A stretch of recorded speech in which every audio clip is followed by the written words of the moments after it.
Imagine a world where Africa's French-speaking nations unite against Europe. What would be the ripple effects of such an unprecedented event? And how would it shape the global political landscape? To understand the potential implications, we must first delve into the historical context that has shaped the relationship between these nations and Europe. Historically, French-speaking African nations have been intertwined with Europe, particularly France, due to centuries of colonial rule.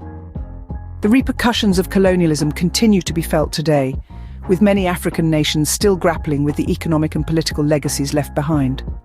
Despite gaining independence, many of these countries have remained economically and politically tied to France, often leading to tension and resentment. In recent years, we have seen a rise in political unrest across the French-speaking African nations. Just last January, a military coup took place in Burkina Faso, a development that was seen as a blow to France's efforts to stabilize the Sahel region. This coup, along with successive ones in Mali and Chad, have weakened France's local alliances and allowed other global powers like Russia to fill the vacuum. This shift in power dynamics has led to an escalating violence in the region, threatening international mining operations and stability in French partner countries like Ivory Coast and Senegal. Meanwhile, in Guinea, a similar political shift occurred in September of 2021 when a military coup led by Mamadi Doumbouya ousted President Alpha Condé.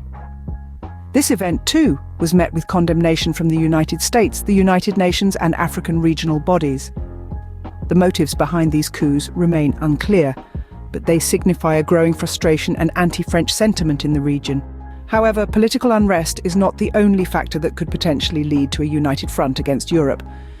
There has also been a push for cultural decolonization.